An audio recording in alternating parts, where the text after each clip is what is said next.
Welcome to our 2022 RPOD 202. Starting right in the back corner here, so just kind of squeeze that cap together, pull it on out of there. Inside of the back bumper, you're going to find your sewer hose. Take note of those two ears in the adapter here. It's how they're hooking it up to your sewer system, and the hose itself, once fully extended, is about 20 feet long. Just keeping it stored in the back bumper back here to help keep any sort of stench out of the unit and keep things that bit fresher. Cap just presses back into place.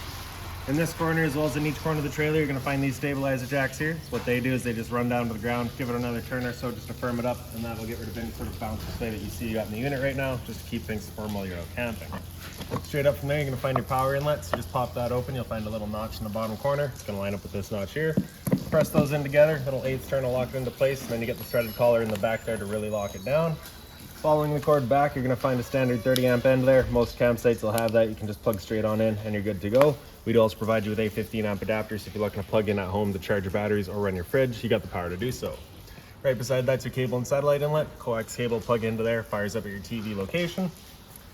Let's step forward and we get your galley tank here. So inside this will be referred to as your gray tank 2 on your monitor panel. It's basically all you're going to be doing. Pressing it in, pop that cap out of there. You see it's got the same ears on it that your sewer hose had, so that'll attach the same way. You're just pressing it in, turning it until it clicks into place, and that's that. The gray valve there, you just be pulling that out, allows it to drain itself out. This tank specifically will be filled from your kitchen sink. Ahead of the shower, we'll find the other end of your storage compartment, so you get the same cap on it, just press it, turn it off of there. On the left you get a black valve, on the right you get a gray, so that gray valve is going to be controlling your gray tank 1. That's going to be filled from your shower as well as your bathroom sink. So typically cleaner water than your black, which is going to be filled from your toilets. Of course, it's going to be your dirtiest water, so we'll dump that first, go to the gray next, and galley last, just to help keep that sewer hose as clean as possible. Up from there, you'll find a black tank flush, so you may notice over time after having gone and dumped your black tank, your monitor panel is still reading 1/3 or 2/3, whatever it may be. Typically, it's just some debris inside of the tank hanging between the probes causing that misread. So what you'll do is just take your water hose and plug it into there, open up the black valve, turn on the water, and that'll just flush out that tank, getting rid of any sort of debris that could be causing that issue. Towards the front, you get your fresh water inlet up top there, so your water hose will just plug into there, turn on the water, and that fills up your fresh water tank. You know that tank is full once it starts spitting water out of that vent right there. Down below it is your city water inlet, so your same water hose will just plug into there, turn on the water, and that just pressurizes the lines throughout the unit. Down underneath here, you'll see that little white cap there. You just unscrew that, allows it to open itself up, drains out the fresh water tank.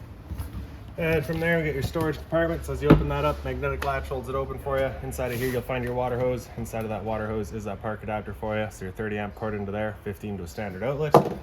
The unit is already winterized, but if you're obviously going to be summerizing it next summer, and once it comes time to winterize it again, you get a screw right there, as well as kind of in the back there. This panel will then pop out of the way. Gives you access to your hot water tank, to your water pump right behind it.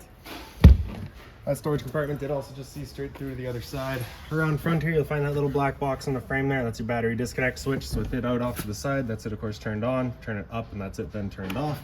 Battery itself is housed inside of this little box right here. So as long as you're plugged into that short cord in the back or your 7-pin to your tow vehicle, that battery is charging for you. This unit is also prepped with solar, so you do have the solar panel charging it as well. This little knob there, if you loosen it off, push it back, you can open it up, you get access to your propane tank. So your standard barbecue style propane tank, you're just turning that valve to open it up. Once it's closed, you're done right there. Then off in front, you get a power tongue jack, so the little light switch up top, and then up is up, down is down. Around the other side of the unit, you get the other end of your storage compartment here. So inside of here, you're gonna find your manual jacks. So this little S hook there is gonna be for your manual jack for your tongue jack up front. And this one right here has got a 3/4 inch end on it, just for going through all of your stabilizers. Inside of here, you're also going to find kind of your exterior kitchen setup. So we'll get that going in just a second here. A couple of steps down, find a GFI protected outlet. So if you're looking to make coffee or toast outside, you got the power to do so. And then this compartment here, as we open that up, you get the same sort of magnetic latch. Just holds it out there for you. Got a 120 volt fridge in here, so as long as you're plugged in, this guy is going for you. Down underneath that, you get the kind of drawer. It's just going to slide on out. And the under half of it's going to slide out as well. And this last little flap here, just come on up. And then we can grab our exterior kitchen stuff. So basically you get yourself a stove, and you get the little single basin sink, as well as a little hose there as well. So if you look underneath this griddle here, you're gonna see there's 4 feet. The one in the back right corner here is gonna line up with that one smaller hole. You see you've got 3 big holes and 1 small one. Basically you'll be lining up your 3 big holes with the feet. The 4th one, you'll be pulling that foot out. Line up in 3 feet, let them fall into place. And then this back one here, you're just gonna thread that back in. Just kind of locks it into place for you. Then your sink is just gonna plop into place here. And you have your propane hose here. So you can see that little shut off right there. So with that closed off, you can move that quick connect. With it opened up, you cannot, so it's just kind of an added safety. Straight through the back of the stove, you're gonna drop that hose down through. Make sure that line's closed off, and then you can attach the propane hose there. Open it up, and then down at the trailer, you get the same sort of valve, and push that collar back, attach your hose, open up the flow of propane. Now that they're both opened up and this guy's all hooked into place and locked down, you can press that knob in and just kind of rapidly turning it out past light, and as it clears the air out of the propane lines, you can see she fires right up. Once you're done, just press it back in over to off, let it cool down until you can touch it. Once it's cooled down completely, then we're gonna close off the flow of propane at the hose, close the flow of propane off at the unit, undo our hose there, make sure that dust cap gets back in there, undo it at the stove. And then I just like to attach the hoses to themselves, just ensures that absolutely nothing's getting inside of there. Lock it back off again. And for the sink here, so you have your little water port right there, you can open that up. This is cold water only. You get the little notch on the bottom and the top. It's gonna line up with these two ears there. Press those into place, little 1/8 turn will lock it down. Then you have your hose then tied into your cold water system. Once you're done, you're just gonna bring that out. Make sure you extend it out, just drain any sort of water out of there, just because you don't wanna be storing that. And then we'll store it all back in here, put it back on top, undo that foot.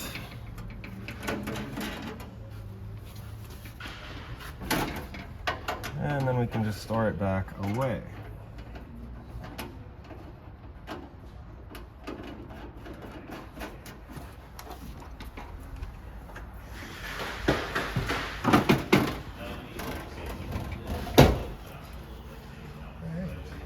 Then we can close it all up.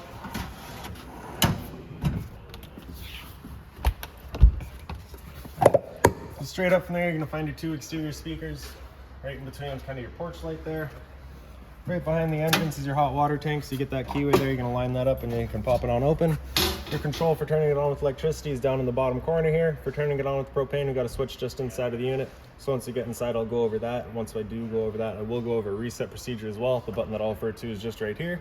Before turning it on with either source, whether it be electricity or propane, you just want to hit this relief valve right there. Make sure a shot of water comes out. A bit of water coming out of there is just letting you know this tank is full. It's safe to fire it up and you're not going to burn anything up by doing so. Like I said earlier, we do have the unit winterized, so this tank is empty currently. Once you're done, just locking it back down with that keyway. And then in the back of the unit, you got a vent for your fridge right there. Nothing really back there for you to worry about, pretty much just service. Spare tire, and kind of off to the side of it here is your furnace outlet. So if you're ever running a furnace, you just want to make sure it's not blocked off. It does get hot. Up from there, you'll find your stove vent. So just pop that open. Of course, propane stove is putting off fumes whenever you're using it, so just make sure this flap here is opened up so that your fan inside can evacuate said fumes. Top and center, you get a pre-installed and pre-wired mount for a rear view or observation camera. And then of course, you just have your ladder there so you can get up top and check all your seals. So now making our way inside, you get your assist handle here, just pop it up 90 degrees, then it falls into place. Then you can open up your door. The door is on a friction hinge, so it just kind of sits wherever you leave it. You do have that little bumper there as well because it will run into your fender. With it opened up wide, you can pull that little slider over in towards the middle, open up your stairs. Little tabs there, if you push those in, you can extend or retract your legs just based on your campsite needs. As we come inside, first things first, right on the right, you get your fire extinguisher. So that's standard, pull the pin, point, and shoot. Kind of just some closet space in up above it. And then right around the corner, this panel right here, switch on the right there, does all of your interior lights. Do take note, it also turns on your front bedroom lights, it does not do the bathroom. Porch lights, just that switch there. Awning LEDs, that switch in the center. So the porch light was that amber light. The awning LED is the white strip underneath your awning itself. Slide room, press and hold out, and the slide will make its way out.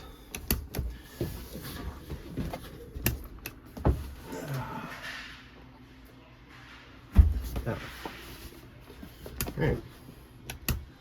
There we go. Oh, jeez.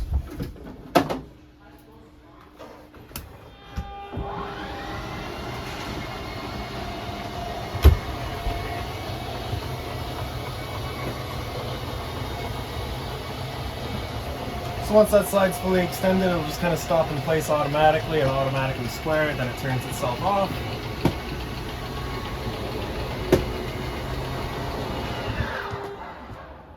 And there you have it.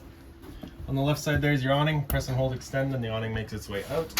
Once that awning's fully extended, we're going to see a little black flap as well as the black metal tube. Once you see that, you're going to want to stop. If you're to continue extending, it can actually wind itself up backwards, in which case your fabric will be underneath the tube, allowing it to then hold water, accelerating the growth of the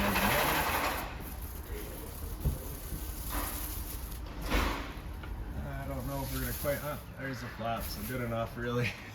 You should be able to make it out a little bit more so that, like I say, you can see that black tube. But of course, the trailer right there today, we're not going to be able to quite make it. Now if it were to start raining, it's of course going to be holding some water anyway, so what you can do is grab either arm, front, or rear. I'm just going to pull down on it, and you can see that kind of changes the pitch of the awning out at the head, allowing water to then run off. Now if you like that angle better, because it does give you more shade, you can do the same thing with the arm up front. Before you bring it back in though, you just want to make sure these arms are back out straight and fully extended, just so you're not running the risk of bending them. Once you're done, you're going to press and hold the track. The awning will make its way back in. Again, you're just going to watch to make sure that your fabric is over top the tube.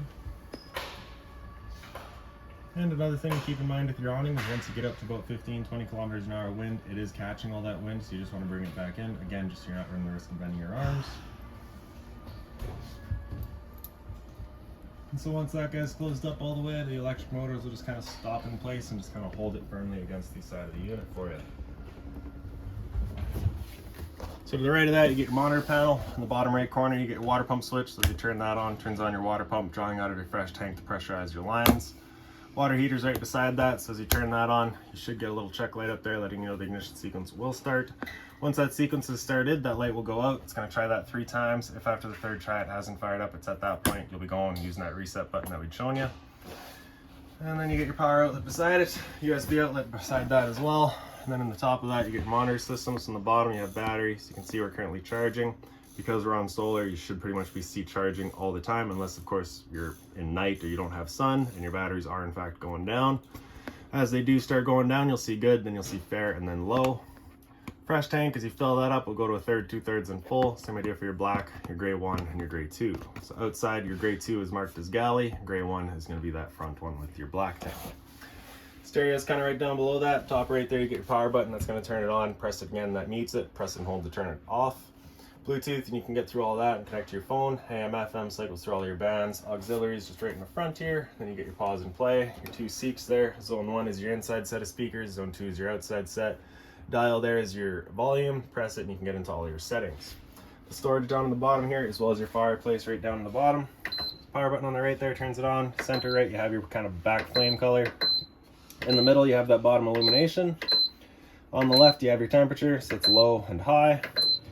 Then back off again, and then on the far left you have a timer of 30 minutes up to 9 hours.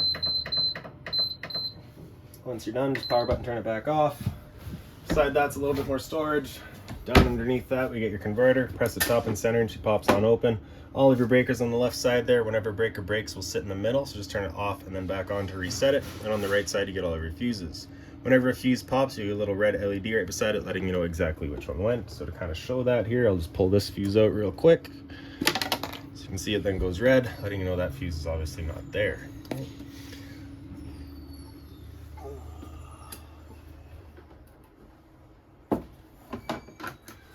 Yeah, more storage up above from there. This is kind of a closet space. You do have that hanger up in there as well. Then up on this wall here, you get your solar charge controller up top. So that is pretty well all set up and good to go. You can see you do have the wet style battery in the bottom there. If you do ever change your battery, you just want to make sure you select which type you've got. Press and hold battery type, and you can press that and cycle through all of that. Down underneath that, you get your thermostat. Press that bottom bar, it'll wake it up. Hit it again, it'll come into fan speed. So fan low is just going to move some air on the low speed. Fan high is going to move some air onto the high fan. So I'll let that fan kick in real quick. There we go. After high fan, if you hit that bar again, come into cool high. So at this point, it's going to run the high fan all the time. Compressor will cut in and out as needed to give you cooling. Cool low will be the same idea. You're getting the low fan all the time. Compressor in and out as needed to give you cooling. Temp selection is just with your arrows there. After cool low, you hit it again, it'll come into cool low auto. So at this point, it becomes an on-demand system where both the fan and the compressor will cut in and out as needed, but it'll only ever use the low fan. Cool high auto, same idea. It's just going to use the high fan this time. After cool high auto, if you hit that bar again, it comes down into heat. Turn off the air conditioner and turn on your furnace. Furnace is just behind that little black return air grill right there, and it'll be moving its air through all of your little black portals that you have kind of up on the walls throughout the unit. And then after heat, you hit that bar again, it comes down into off. And like I've been saying, at any point, your air is there, just your temperature selection. With your air conditioner going, you're left with two different options pretty much. You got these two louvers there that you can leave closed, in which case you'll be using all of your ceiling ducting to move the air. Or you can open them up and it just dumps all of its air into the living room here. So when you first get out to your campsite, you want these open, cool off this area as quickly as possible. Then you can close them off and start moving the air throughout. Straight down underneath your thermostat, we've got your LP detector, propane sensor in there. It sits on the floor. That guy detects it and starts going off just like a smoke detector would. In the dinette here, your light is just right up top on that center push button. Your dinette table, if you were to take it and wiggle it up out of its legs, you can then do the same thing with your legs out of their bases. You have these little black blocks on either side. Your table will then sit down onto those, take your back cushions, fill on the table, create your bed. You do also have the strap here so that you can kind of secure that bed down once you got it down. Then you also have a little bit of storage space underneath the two dinettes. As signified by the two red handles there, you do have an emergency exit back here. So basically just pulling these in towards yourself, swing the whole thing out, hop on out. Otherwise, it is just your standard window. You're pulling that slide towards you, slide it open, there you have it. Into the kitchen here, you get your storage up top. And on that left side there, you'll find that binder. That binder's got all of your owner's manuals, any of your keys, any of your remotes, anything like that, you'll find right in there. Above the sink is a little light, just on its own center push button. Hot and cold water at the sink with a mobile head. With the cover there. The cover is just soft plastic, so nothing hot on it. This light switch right here turns on a little accent light up across the bottom. It's kind of like a night light type thing. Blinds throughout the unit, just sit wherever you leave them. Bit of storage down underneath that, just being mindful of your drains and your water lines. I guess they did a pretty good job of tucking them away themselves, actually. For your stove here, you got the cover, it just flips on up. Then you can take that knob, press it in, turn it up towards the light, hit it with the lighter, and it fires right up. If you are right-handed, you're starting with the left burner and then doing the right. You don't want to do it the other way around because then you're reaching over a flame. It doesn't feel good, trust me. Up top here, you get your range hood, so you get a light here as well as your fan. So that's the fan that you want turned on with that flap outside opened up, evacuating any fumes. Down underneath that, you get your microwave. So that's pretty standard, just like home, just with the addition of the convection feature, so you can actually cook something in there if needed. Then you can see it's back to that returner that we showed you. Fridge here right by the entrance. You got the power button there. Just going to turn that on. Pretty well fully automatic. Beyond that, that green light's just letting you know it's running on AC power. So because they're plugged in, it's running off of that. If it were to go yellow, it's letting you know it's running on propane. Right? So simple, automatically switches over if AC power is taken away. And then if it goes red, it's just letting you know it hasn't fired up. At that point, just check your propane is turned on. Freezer up top here and fridge down below. Temp selection is just that slider right there. So bring that up or down, just kind of select your temperature. And into the bathroom. Same to here, your light switch is right on the left there. Then you get your hot and cold water at your sink. GFI protected outlet behind it. So test on the bottom, reset on top. Medicine cabinet here as well. Down on the bottom, you're going to find a toilet paper dispenser. We don't install that simply because location is entirely personal preference. Storage down below. This is where you're going to be mindful of your drains and your water lines. Bit of closet space here, as well as some drawer space.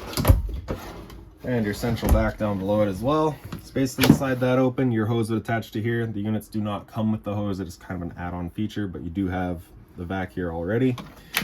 Power button there turns it on. Then this bottom piece here, so as you open that up, if you're sweeping up, you can just kind of sweep all your dust up over here, open that up, sucks it all up for you. The bag, you're going to slide that over, and then there's your access to your bag right there. Toilet there just flips on up. You get your flusher front and center. Shower, pretty standard. You get the standard head and hose, hot and cold water. The only addition here being your water saving system. So with that knob pointed down, that's going to be taking all of your water and just kind of recirculating it back into your freshwater tank.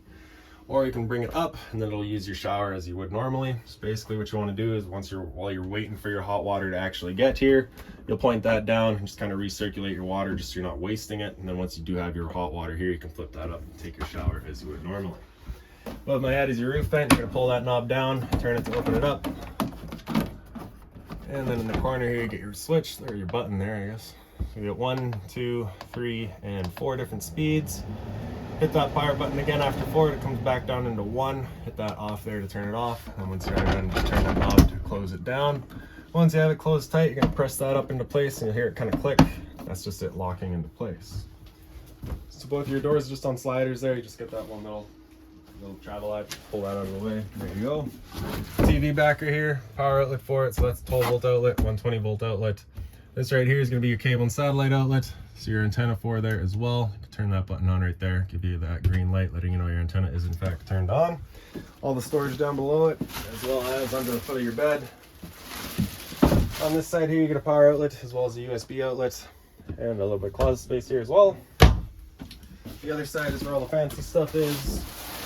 So here you've got your USB and your power outlet. On the right side here is also your inverter switch. So as you turn that on, it just basically takes your battery power, converts it into 110 volts. So if you're out boondocking, you can still run your fridge on a AC circuit.